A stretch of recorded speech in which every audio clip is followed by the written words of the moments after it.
अस्सलामु अलैकुम वरहमतुल्लाहि वबरकातुहू। आज फिर से आपके साथ रूबरू हो रहा हूँ बहुत टाइम के बाद, ऑलमोस्ट 8 मंथ्स के बाद। आज मैं ये एक छोटा सा वीडियो बना रहा हूँ आपके लिए।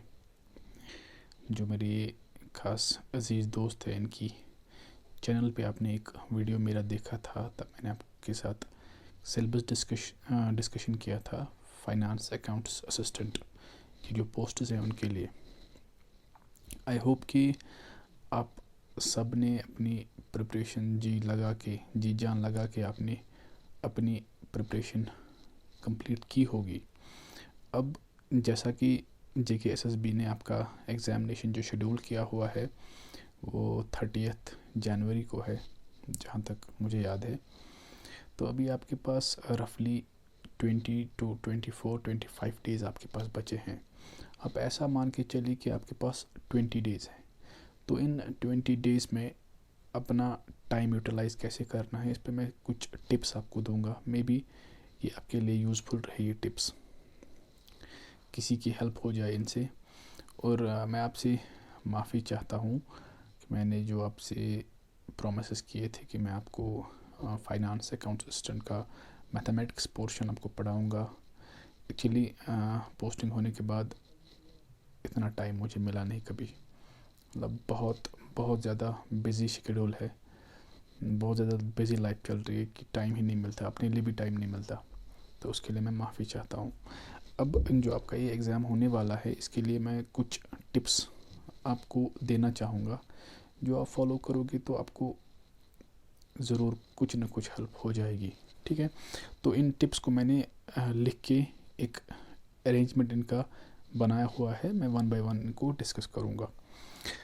पहली जो टिप है, पहला पॉइंट जो मैंने यहाँ पे लिखा है, दिस इज़ आपका जो फाइनेंस अकाउंट्स असिस्टेंट का जो एग्ज़ाम होने वाला है 30 जनवरी को। उसके लिए पहला आप एक काम करिए। पहले जो लास्ट ईयर 2020 अक्टूबर में एग्ज़ाम हुआ था, तब हमारा पंचायत अकाउंट असिस्टेंट का, उसका और इसका सिलेबस 70 to 80% सेम है। उस पेपर को आप एक बार देख लीजिए, उसको सॉल्व करने की कोशिश करिए, देखिए कि आपको उसमें से कितना सॉल्व आप कर पा रहे हो। ठीक है, नो डाउट कि उसमें जो पंचायत अकाउंट असिस्टेंट और फाइनेंस अकाउंट असिस्टेंट है, इसमें थोड़ा सा सिलेबस डिफ़र हो रहा है अब, और जो मार्क्स डिस्ट्रीब्यूशन है वो भी थोड़ी सी चेंज है, बट एक बार इसको आप ट्राई करिए। ठीक है, पहला स्टेप जो आपको करना है, ये आपको करना है, उसको सॉल्व करिए, अच्छे से एनालाइज करिए कि जो SSB है उसने कैसे क्वेश्चंस पूछे हैं, किस टाइप के क्वेश्चंस पूछे हैं और कितना डीप गया है। ठीक है, सेकंड जो पॉइंट है आपका, एक शेड्यूल बनाइए आप कि आपको कितने टाइम में कौन सा पोर्शन कंप्लीट करना है। बिकॉज 24 या 25 जनवरी तक आपका सारा कुछ कंप्लीट होना चाहिए। जो आपने अभी तक पढ़ा हुआ है उसका रिवीजन कंप्लीट होना चाहिए। वो 4-5 दिन आप काउंट मत करिए, 26, 27, 28, 29 ये आप काउंट मत करिए, बिकॉज इनमें आपका जो स्ट्रेस लेवल होगा वो तो स्काई टचिंग होगा। उसको आप मतलब उन 4 दिनों को आप इसमें ना जोड़े। ठीक है, तो एक टाइम टेबल अच्छे से बनाइए आप, किसको किस बुक को कितना टाइम देना है, कौन सा वीक पोर्शन है, वीक पोर्शन को स्ट्रॉन्ग करना है और स्ट्रॉन्ग पोर्शन को मोर स्ट्रॉन्ग करना है। ठीक है, यही सक्सेस मंत्र है आपके पास। उसके बाद कुछ मुझे उम्मीद है कि आपने मॉक्स दिए होंगे। अगर नहीं दिए हैं, अभी भी टाइम है, आप 2, 4, 5 या 6 या 7 मॉक्स दे सकते हो, लेकिन गुड क्वालिटी के मॉक्स। अब मैं यहाँ पे गुड क्वालिटी के मॉक्स अगर आपको रिकमेंड करूँ, मैं ऑली बोर्ड बोलूँगा, या कोई और जो है जो CA लतीफ़ एकेडमी है, उन्होंने अगर कुछ मॉक्स बनाए होंगे, बिकॉज़ उनकी जो चैनल मैंने एनालाइज़ की है वो बहुत अच्छा कंटेंट दे रहे हैं और फ्री में दे रहे हैं। ठीक है, और ये मॉक्स आप अटेम्प्ट करिए, कुछ मॉक्स, और ख़ुद को इवॉल्वेट करिए कि आप कहाँ पे लाइक कर रहे हो। ठीक है, उसके बाद एक टेक्निक बोलूँगा मैं आपको रिवाइज़ करने की, फेमिनिस्ट टेक्निक। ये मैंने आपको लास्ट वीडियो में भी बताई थी। इसमें क्या करना है आपको, जो टॉपिक आपने पढ़ा है, प्रिपेयर किया है, रिवाइज़ किया है, आप एक पेपर उठाइए या अपनी नोटबुक उठाइए, रफ नोटबुक उठाइए, उस पर लिखिए कि आपको उस टॉपिक में कितना याद है, और ऐसे लिखिए कि जैसे आप किसी बंदे को पढ़ा रहे हो, किसी नेक्स्ट आपके फ्रेंड या आपके ब्रदर सिस्टर को जैसे पढ़ा रहे हो आप, वैसे आप बात करें, मतलब ऊंची आवाज़ में बात करें, कोई मसला नहीं है। अपने रूम में आप बैठ के ऊंची आवाज़ में बात करें कि जैसे आप दूसरे बंदे को पढ़ा रहे हो। ये ऐसी एक टेक्निक है ना, इस टेक्निक को यूटिलाइज़ करके, इस टेक्निक को यूज़ करके आप जो रिवीजन करोगे ना, वो आपको मतलब प्रॉपरली आपके दिमाग में बैठ जाएगा, वो बात आप फिर भूलोगे नहीं, ट्रस्ट मी। ठीक है, ये टेक्निक आपको, इस टेक्निक से आप रिवाइज करिए। उसके बाद है कि जो आपने अभी तक पढ़ा नहीं है, कोई पोर्शन, कोई टॉपिक जो आपने अभी तक नहीं पढ़ा है, उसको पढ़ने की कोशिश मत करिए, छोड़िए अब उसको। अब जो अब तक आपने पढ़ा हुआ है उसी को रिवाइज करिए। नया पढ़ने की ज़रूरत नहीं है और ना ही कोई फ़ायदा है। मैं बोलूँगा it is just waste of time. अब पढ़ना ही वेस्ट ऑफ टाइम है। ठीक है, फिर ऐसा भी नहीं करना है कि कंटिन्यूसली आपको पढ़ना ही नहीं। आपका दिमाग है, थक जाता है, इंसान है हम, ठीक है, मन भर जाता है, मैं मानता हूँ, ये ह्यूमन नेचर है। अब कभी कभी अपने माइंड को थोड़ा सा ब्रेक दीजिए। ब्रेक देने का मतलब क्या है, बुक्स को छोड़ के बाहर जाइए, वॉक पे जाइए, फ्रेंड्स से मिलिए, लेकिन कम टाइम पे। वो नहीं फिर गप्पे मारते आप घंटों गुजार देंगे, घंटे वहाँ पे, न, ऐसा नहीं करना है। या अपनी फैमिली में से आपकी ग्रैंड मदर होगी, ग्रैंड फादर होगा, अपनी मदर होगी या ब्रदर कज़न्स होंगे, जिनके साथ आप थोड़ा सा मतलब वो गपशप करके थोड़ा रिफ़्रेश फील करोगे। ठीक है, मोस्टली ये चीज़ें अगर आप करोगे ना अपने ग्रैंड फादर, ग्रैंड मदर या मदर के साथ, ये बेटर रहेगा, बिकॉज़ उनकी वो इनकरेजिंग बातें होती है कभी कभी, आपको मतलब आपको बूस्ट अप कर देती है। ये करना है। फिर आपको खाना है, खाना नहीं छोड़ना। मैंने बहुत सारे बच्चों को देखा जो खाते नहीं एग्ज़ाम्स में, नहीं एग्ज़ाम है, ये है, वो खाना है, बट लाइट खाना, इतना नहीं खाना कि खा के बस सो जाओ, फिर तो कोई फ़ायदा नहीं आपके पढ़ने का। आपके जो लास्ट 1 ईयर और 2 ईयर और 1.5 ईयर्स की जो मेहनत है, ये डिपेंड करेगी इन 20 डेज़ को। इन 20 डेज़ को आप जैसे यूटिलाइज़ करोगे, आपकी सक्सेस उसी पे डिपेंड करेगी। बात समझ आ रही है आपको? मतलब आपको इन 20 डेज़ को प्रॉपरली यूटिलाइज़ करना है। अब ऐसा नहीं है कि आप पूरा पेट भर के खा के सो जाओगे, नहीं, ऐसा नहीं करना। और ऐसा भी नहीं है कि खाना छोड़ देना, नहीं, खाना है लाइट खाओ। ठीक है, अगर आप लंच में राइस नहीं लेना चाहते, आप रोटी ले सकते हो, आप कुछ फ्रूट्स ले सकते हो। ठीक है, बट ऐसा भी नहीं कि खाना छोड़ देना है, उससे भी आपकी हेल्थ पे और आपके माइंड पे तो वो अफेक्ट करेगा ही करेगा। और उसके बाद है एक और point, stop talking to competitors. जो आपके कंपटीशन में है उनसे बात करना छोड़ दीजिए। क्यों? क्योंकि मैंने बहुत सारे बंदों को देखा है जो आपको डिमोटिवेट कर देंगे। अरे मैंने तो सब पढ़ लिया था, मैंने तो सितंबर में ही इतने रिवीजन किए थे, मैंने तो अगस्त में ही सारा सिलेबस कंप्लीट किया, मैं तो अभी बैठा हूँ, मैं वेट कर रहा हूँ कब एग्ज़ाम होगा, मैंने मॉक्स दिए हैं, इतने मार्क्स आते हैं। वो सब झूठ है। ठीक है, आप अपनी लेवल पे आपको खुद को देखिए, दूसरे को मत देखिए। उसकी अपनी स्ट्रेटजी है, आपकी अपनी स्ट्रेटजी है, उसकी अपनी लाइफ है, आपकी अपनी लाइफ है।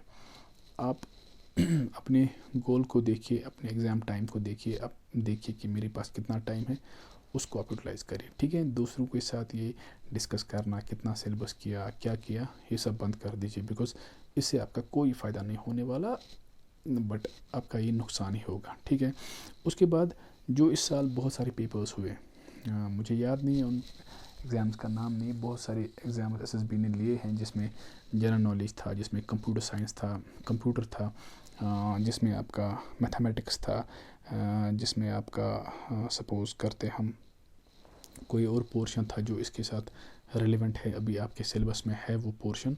उन पेपर्स को आप देख लीजिए। नो डाउट वो एग्ज़ाम्स ऑनलाइन हुए थे, बट उनकी एक कंपाइल्ड कॉपी या पीडीएफ बनाते हैं, डिफरेंट यूट्यूब चैनल्स बनाते हैं, SSS ने बनाई थी कुछ एग्ज़ाम्स की, वो आप देख लीजिए, बिकॉज उनसे आपको आइडिया चल जाएगा, मिल जाएगा आइडिया आपको कि अभी क्या ट्रेंड है, किस टाइप का पेपर आ रहा है।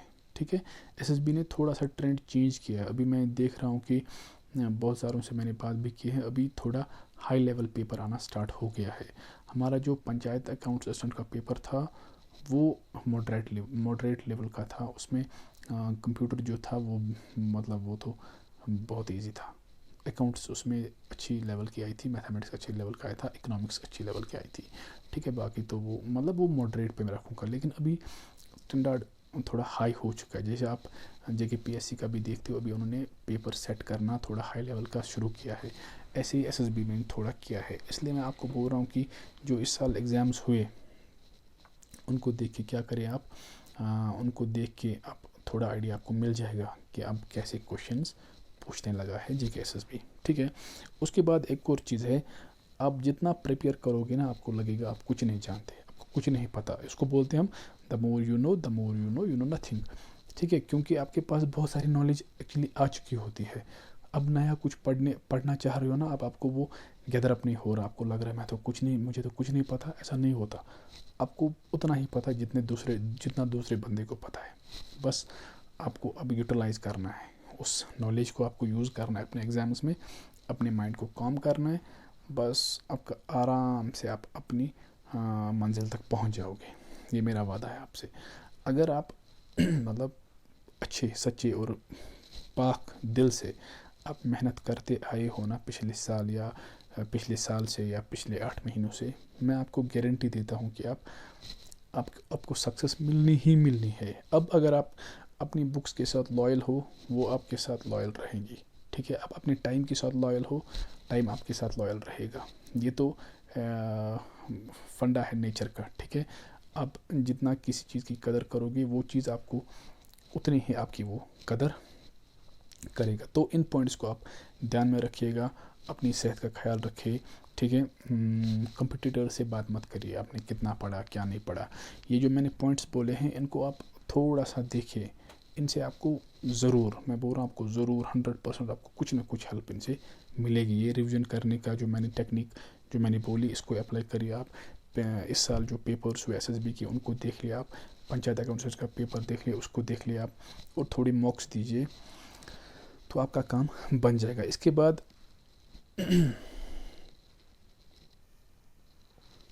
कुछ और मैं आपसे दिखाना चाहता हूँ आपको। ये कुछ चीज़ें मैं दिखाऊंगा आपको, ये आपको एग्जामिनेशन हॉल में आपको ये यूज़ करनी है। क्या है, पहला स्टेप जो है वो आपका है बी काम। कोई टेंशन नहीं लेना, कोई स्ट्रेस नहीं लेना आपको। ठीक है, मैं जानता हूँ कि एक अनएम्प्लॉयड यूथ जो होता है ना, जो पढ़ा लिखा घर में बैठा हुआ होता है, उस पर क्या बीतती है मुझसे बेहतर कोई नहीं जानता, क्योंकि मैं इस स्टेज से गुजर चुका हूँ। कुछ महीने पहले मैं आपकी जगह पे था। ठीक है, जॉबलेस था, घर में बैठा था, बहुत सारों की बातें सुन रहा था, मतलब बहुत सारे मेरे बारे में क्या बोलते थे, कोई फ़र्क नहीं पड़ता था फ़र्क, लेकिन मैं ऐसे एक्ट करता था जैसे मुझे फ़र्क नहीं पड़ता। बट कंसिस्टेंट रहा मैं, और खुदा पे उम्मीद लगा के बैठा था मैं, और मुझे मिला जो मैं डिज़र्व कर रहा था, मुझे मिला। दूसरा, कॉन्फिडेंट, हमेशा कॉन्फिडेंट रहो। इतना आप समझ लो कि जो पेपर में आएगा, मैंने जितना पढ़ा है मैं उतना कर पाऊँगा। कॉन्फिडेंट रहना है। ये नहीं कि आप एग्ज़ाम हॉल में जाओगे, बाहर किसी बंदे से बात करोगे कितना पढ़ा है, ये वो, किसी से कोई बात नहीं। जैसे आप मतलब बात ही नहीं करते किसी से, ऐसे मतलब कोई एरोगेंट बोलेगा, बोलने दो, बात ही मत करो, चुपचाप। ठीक है, उसके बाद जो ही आप पेपर स्टार्ट करोगे ना, रब के नाम से स्टार्ट करो। ठीक है, अल्लाह के नाम से स्टार्ट करो। अब देख लेना आप कामयाब होंगे कि नहीं होंगे। अगर आपने पढ़ा है, सच्चे दिल से पढ़ा है, मेहनत की है ना, आपको कोई नहीं रोक सकता। एक बार पेपर स्टार्ट करने से पहले अल्लाह का नाम लीजिए, और उसके बाद एक और चीज़ मैं बोलूँगा, अपनी आंखें बंद करिए। एग्ज़ाम में गए आप, पेपर आपने लिखा, आपने अब स्टार्ट करना है। एक बार अल्लाह का नाम लेके अपनी आंखें बंद करिए और अपने माँ बाप को याद करिए।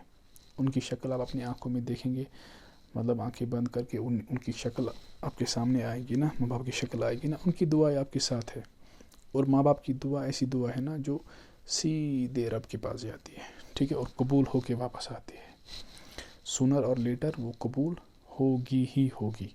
ठीक है, तो अपनी आंखें बंद करें, अपने माँ बाप को याद करें और अपना पेपर स्टार्ट करें। और trust me, you are 5 steps away from your success.